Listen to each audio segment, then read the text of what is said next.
Shalom, selamat pagi, selamat datang di Renungan Harian Toraya, Selasa 13 Juni 2023. Sebelum masuk di Renungan Harian Toraya, mari kita berdoa. Bapa, di dalam nama Tuhan Yesus, kami akan baca firman-Mu, biarlah firman-Mu ini tetap tinggal di hati kami dan kami lakukan setiap hari di dalam nama Tuhan Yesus.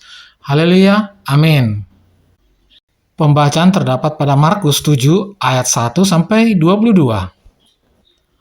Pembacaan terdapat pada Markus 7 ayat 1 sampai 22. Perintah Allah dan adat istiadat Yahudi. Pada suatu kali, serombongan orang Farisi dan beberapa ahli Taurat dari Yerusalem datang menemui Yesus. Mereka melihat bahwa beberapa orang muridnya makan dengan tangan najis, yaitu dengan tangan yang tidak dibasuh. Sebab orang-orang Farisi seperti orang-orang Yahudi lainnya tidak makan kalau tidak melakukan pembasuhan tangan lebih dahulu. Karena mereka berpegang pada adat istiadat nenek moyang mereka. Amin firman Tuhan. Tema pagi ini adalah perintah Allah dan adat istiadat. Bagi orang Toraja, adat istiadat menjadi suatu nilai kekayaan tersendiri. Betapa tidak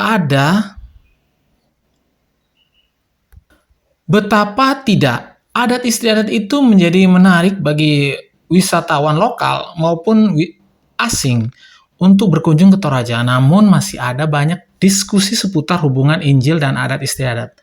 Apalagi masih sering ada ungkapan dalam kegiatan adat, podo ke dialu ki dukai, yang penting dilakukan.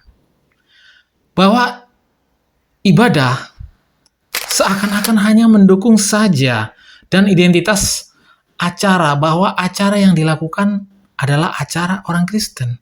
Lalu bagaimana pandangan Tuhan Yesus tentang hal tersebut? Tuhan Yesus memberikan penjelasan kepada orang Farisi dan ahli Taurat yang menyalahkan Tuhan Yesus karena murid-muridnya makan dengan tidak membasuh tangan. Memang bagi orang Yahudi, sesuai adat istiadat mereka, seorang harus membasuh tangan sebelum makan. Jika tidak, maka dianggap najis. Dalam keadaan itu, Tuhan Yesus menjelaskan bahwa adat istiadat itu baik, tapi bukan dalam kemunafikan seperti yang dilakukan orang Farisi. Yesus menghendaki agar perintah Allah menjadi yang utama, walaupun adat istiadat itu tetap dihormati.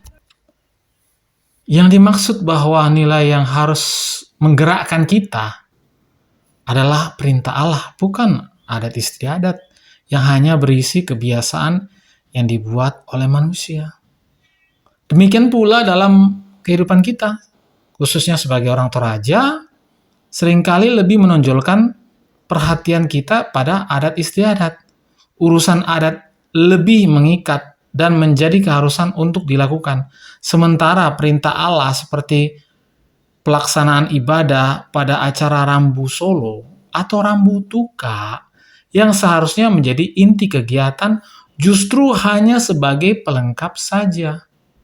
Nilai-nilai adat penting, namun untuk melakukan nilai-nilai itu harus diterangi dan dilakukan menurut perintah Tuhan. Amin. Mari kita berdoa. Bapa, di dalam nama Tuhan Yesus, terima kasih atas firman-Mu hari ini. Biarlah firman-Mu ini tetap tinggal di hati kami dan kami lakukan setiap hari. Di dalam nama Tuhan Yesus. Haleluya. Amin. Selamat pagi, selamat beraktivitas. Tuhan Yesus memberkati. Amin.